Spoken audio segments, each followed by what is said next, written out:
एक भोली लड़की। गांव के गरीब किसान रामू की बेटी सुधा बहुत ही भोली भाली लड़की थी।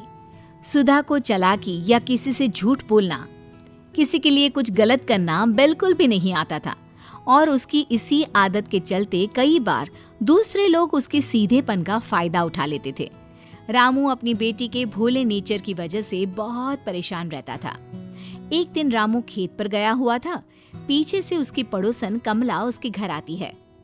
अरे सुधा, तेरा बापू कहाँ गया रे? काकी बापू तो खेत पर गए हैं। आप बताओ, कुछ काम था क्या? अरे नहीं नहीं, मुझे तो तुम्ही से काम था। वो क्या है ना, आज जरा मेरे हाथ में दर्द हो रहा था। तुम मेरे घर आकर थोड़ा खाना बना देगी क्या? हाँ हाँ काकी, क्यों नहीं, जरूर बना देंगे, अभी आती हूँ। सुधा कमला के घर पहुँच जाती है और सारा खाना बना देती है।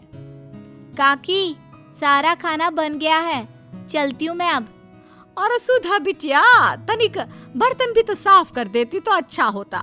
कहा है ना, मेरे हाथ में बहुत दर्द हो रहा है, वरना मैं कहाँ तुझसे कोई काम करने को कहती हूँ।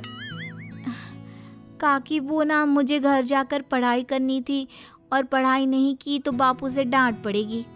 अरे बिटिया, थोड़ा सा ही तो काम है, कर देना। ठीक है काकी, कर देती हूँ। सुधा जब कमला के घर से वापस अपने घर पहुँचती है तो रामू पहले ही घर आ चुका था। वो सुधा से पूछता है, अरे सुधा बिटिया, कहाँ से आ रही हो?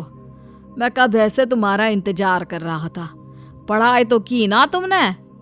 बापू, वो पड़ोस वाली कमला काकी आई थी, उनके हाथ में दर्द था तो मुझसे खाना बनवाने के लिए मुझे बुला कर ले गई थी।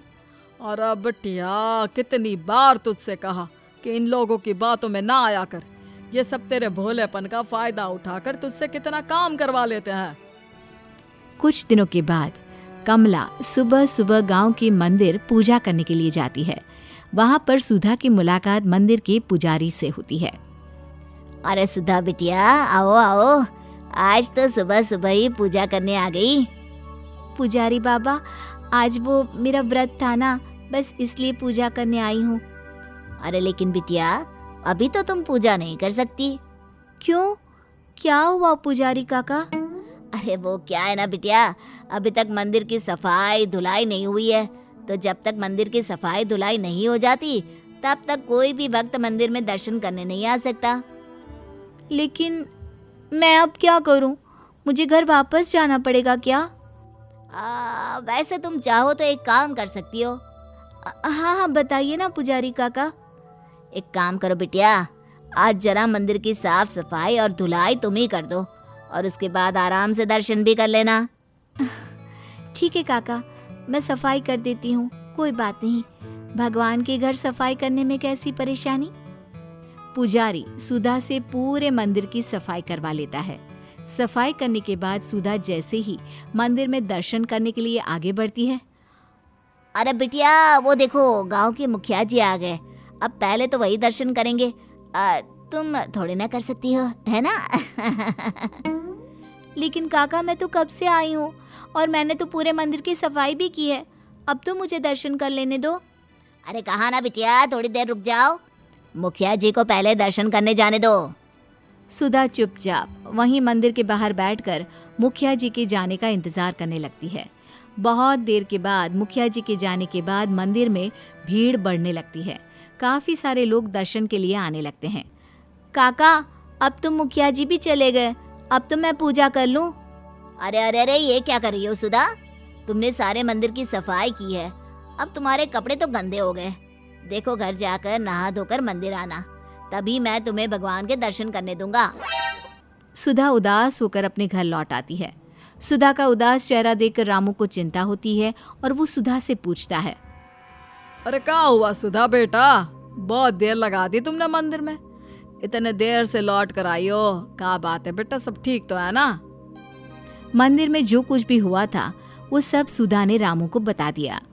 रामू सुधा के भोलेपन की वजह से फिर से परेशान हो उठा। उसने सुधा को समझाने की बहुत कोशिश की, लेकिन सुधा के व्यवहार में कोई परिवर्तन नहीं आया। धीरे धीरे वक्त बीतता गया और सुधा की शादी की बात चली। सुधा की शादी को लेकर रामू बहुत चिंता में रहता था। क्योंकि सुधा किसी पर भी आसानी से भरोसा कर लेती थी। सुधा को देखने लड़के वाले घर आते हैं। सुधा जी, आपको घर के काम करने तो आते हैं ना? जी, मुझे घर के सारे काम करने आते हैं। और बेटा, पढ़ाई लिखाई की है क्या कुछ? मेरा मतलब कहाँ तक पढ़ी हो? जी, मैंने कॉलेज पूरा किया है, ग्रेजुएशन कर लिया है। शादी के बाद नौकरी करने का तो कोई इरादा नहीं है ना? नहीं नहीं जी, मैं तो बस घर में रहकर आपके सारे काम करूंगी। अंकल जी, आपकी बेटी बहुत सीधी सादी है। मैं तो इससे बस ऐसे ही सवाल पूछ रहा था, इसके बारे में जानने के लिए। लेकिन आप चिंता ना करें, सुधा को मैं शादी के बाद बहुत खुश रखूंगा। और अगर ये नौकरी करना चाहेगी तो हमें उसमें भी कोई परेशानी ना है। जी हाँ रामू जी, मेरा बेटा बिल्कुल ठीक कह रहा है। हमें तो बस भोली भाली लड़की चाहिए थी। लेकिन देखिए, हम इसके भोलेपन का कभी फायदा नहीं उठाने वाले, बल्कि उसका सम्मान करेंगे। उसे प्यार से अपने घर में रखेंगे, अपनी बेटी बनाकर। देखा पापा, आप हमेशा मेरे सीधे नेचर को लेकर परेशान रहते थे, लेकिन देखा, सीधा होना इतना भी बुरा नहीं होता। हाँ बेटा, तुम ठीक कह रही हो, लेकिन दुनिया में हर इंसान इतना अच्छा नहीं होता। ये तो भले लोग हैं जो हमें मिल गए। तुम्हारा भोलापन अपनी जगह ठीक है, लेकिन फिर भी तुम्हें अपने आप को धीरे धीरे सुधारना होगा। कुछ दिनों के बाद सुधा की शादी हो जाती है। सुधा का पति उसे बड़े ही प्यार से रखता है। सुधा अपनी अच्छाई और सच्चाई से सबका दिल जीत लेती है और रामू अपनी बेटी की खुशहाल जिंदगी देखकर खुश रहता है।